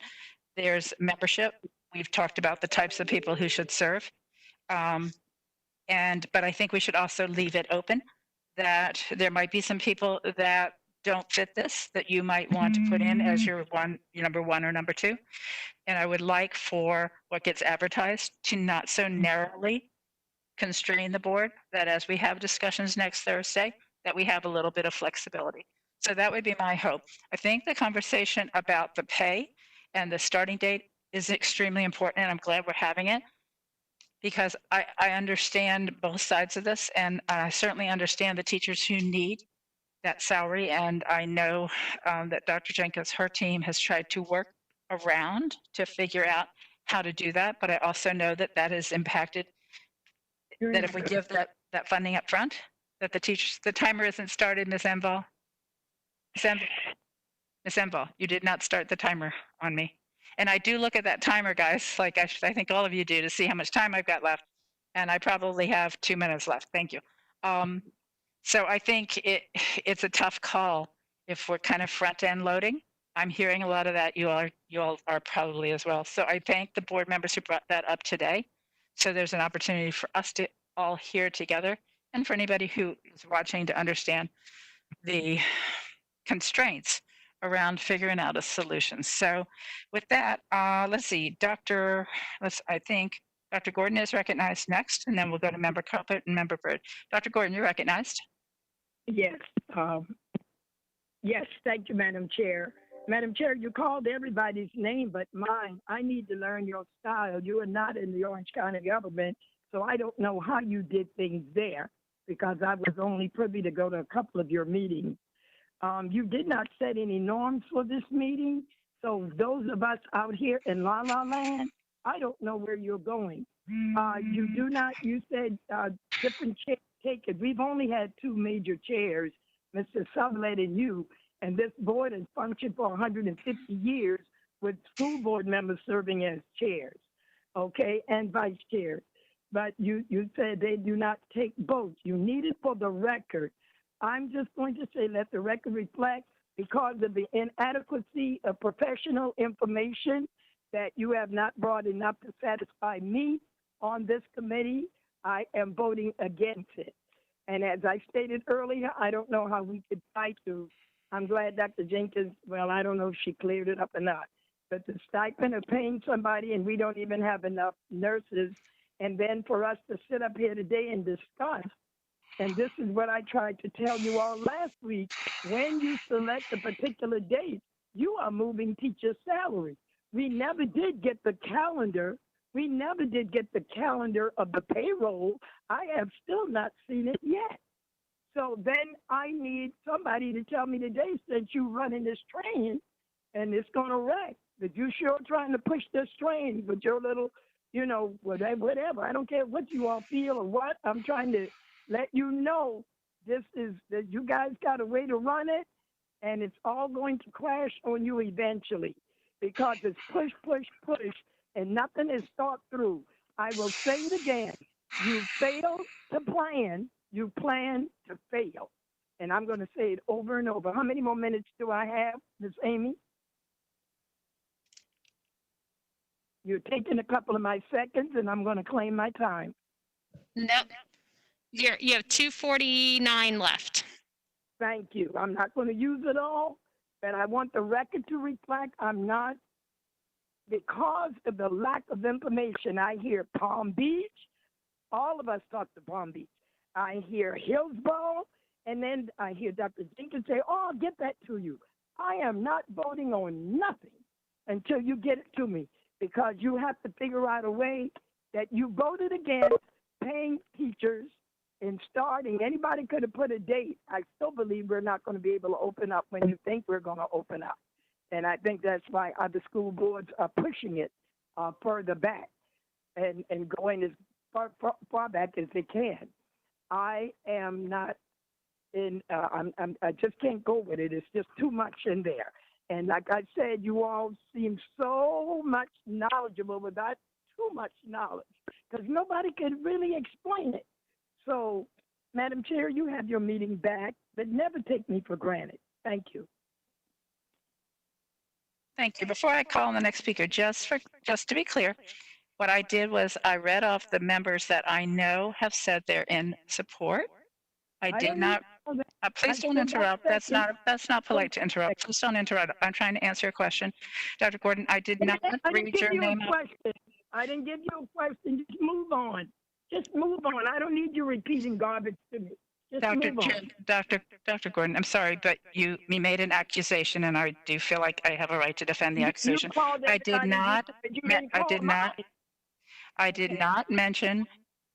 not mention how you were going to vote, because I am still not certain. So I did not indicate that you are not in support.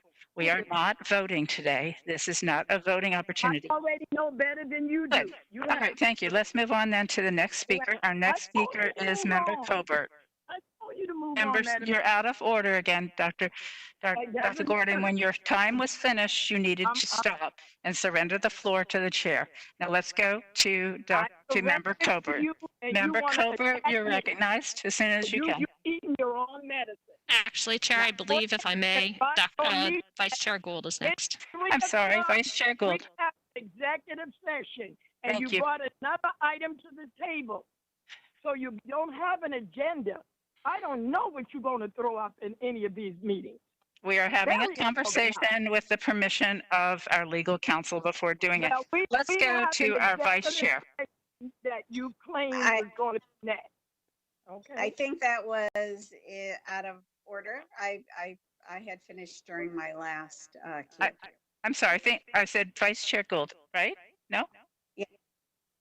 I'm all set. I am so sorry. Maybe I hit it. Sorry, my No, mistake. you didn't. I thought we were in member Covert, but Ms. Enval kind of pushed us back up with all good intention. And I do, Ms. Enval, I do appreciate you trying to keep me in order, even if you made a mistake. Sorry. I appreciate it. I read I it still wrong. appreciate it. I always welcome the help.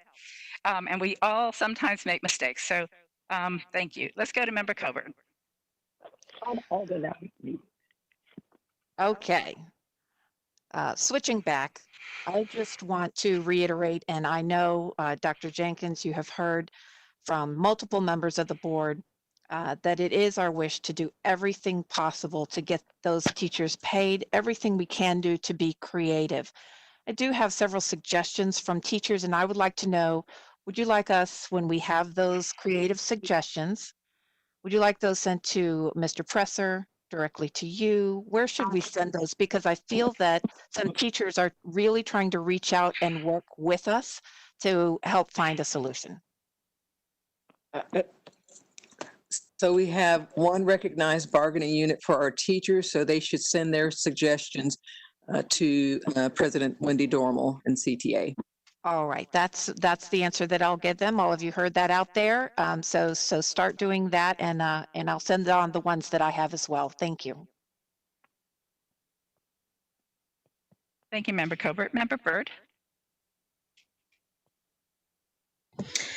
I just wanted to ask about the days, the pre-planning days real fast, and I won't take long, but I just wanted to clarify with Dr. Jenkins. So the first paycheck is moved back 9 days, and we have the possibility of moving 6 pre-planning days, is what you're saying, if we moved dates within the year. So in other words, they're only missing 3 days, I guess. Is that kind of what you were getting at? Madam Chair. So, yeah, so let me be clear. Teachers are not losing any of their pay. That first payroll period is tacked on to the end of the year. So they end on June 10th instead of ending in May. So they're not losing pay. You have shifted the actual calendar so that they still work 6 days before your students show up. So it's a shifting of the calendar. Now, if you wanted to do something creative to try to get them additional dollars, because that shifting of the calendar also shifts by 2 weeks their actual first payday, then you might do something creative like they did in some neighboring counties, where you move some professional development days and some various minutes, if you will, to the front loading of that calendar. Creative solutions, we've shared them. I actually gave a couple to our chief negotiator, asked him to share them, but they have to discuss that at the bargaining table, because some of it, if you're going to say do away with early release on Wednesdays to make up some minutes that can be front loaded, that has to be discussed at the bargaining table. Okay, thank you. And then I just want to reiterate again that if we need to push back the date, or if let's just say things get worse with the virus, that we definitely start with the virtual learning, like Member Gallo suggested. And I think another advantage to that, to starting with virtual learning before we open brick and mortar, is that it does give everybody the opportunity, like she said, to get used to it, because let's face it, we all know that there is a possibility schools will have to be shut down at some point unless the virus goes away, which, that's unlikely. So if schools have to be shut down, it would be nice if the whole Launch Ed experience of doing their full day on Launch Ed was familiar to everyone, even the students that are going face to face. So that's another real advantage, I think, to starting everyone at a virtual place. And then, that allows us to start the teachers, start pay, and keep everyone home like we want to, if we need to. Thank you. Thank you, Member Bird. Let's go to Ms. Enval. I'm not sure if we're wrapping up or not, but I wanted to make 2 points. Not only does the statute prohibit you for paying employees in advance, but also the contract does as well, just so you're aware of that. And also in the plan that was submitted to the state, we actually did say that we are going to open brick and mortar. So to just open virtually and or in Launched Ed at home would be not allowed with the plan that was approved that you sent to the state for their approval. We would be depending on that waiver. We would be, right. Ms. Enval, though, I believe that the suggestion by Member Gallo was that we might open on the 21st virtually. We would open brick and mortar by the 31st, and that would give us that 10-day period of time to adjust and for parents to possibly decide that, you know what, this isn't so bad. So I think that was the intent, and I actually thought it was very creative and a possibility. Member Gallo? Do I have that correct? Yes, Madam Chair. I would even suggest starting a little bit earlier so that teachers don't lose pay if possible. But yes, that was my intent. Thank you. And I understand they're not losing pay, but so that they get the pay when they expected it. Thank you. Yes, good observations. I missed that part. Yeah, that's another way to deal with this. Thank you. All right, I do not see anyone else queued up. So would it be time now to make an announcement regarding our executive committee meeting? And I'm going to turn to you. Executive session. Executive session. I'm sorry. I'm going to turn to you, Ms. Enval. Yes. So under section 286.011 subsection 8 of the Florida statutes, and in accordance with our board policy BEC, an entity may meet in private with its attorney to discuss pending litigation to which the entity is presently a party before a court or administrative agency, provided certain conditions are met, including the requirement, my own time's up, sorry. Including the requirement that a transcript of the executive session be part of the public record. In this case, we're going to have an executive session. It's already been advertised that it's going to be immediately following this school board work session. I'm requesting the school board's advice regarding pending litigation that's styled as Bellefleur Monique versus Ron DeSantis et al. In case number 2020 CA 007327-0. The executive session will be a closed meeting. It'll be held in conference room E right downstairs here and will take approximately 60 minutes. Notice for the executive session has already been posted, and those in attending are as follows: Teresa Jacobs, Chair; Pam Gold, Vice Chair; Angie Gallo, School Board Member; Johanna Lopez, School Board Member; Linda Covert, School Board Member; Kat Gordon, School Board Member; Karen Castro Dental, School Board Member; Melissa Bird, School Board Member; Dr. Barbara Jenkins, Superintendent; myself, General Counsel; John Palmerini, Associate General Counsel, and a court reporter. And that's what I have, Madam Chair. Thank you. And that is a separate, and I'm sorry, Madam Chair. Yes. And that is a separate webinar, so WebEx, so you can close this one out and we'll open it in the conference room. All righty. Thank you very much. This meeting is now adjourned.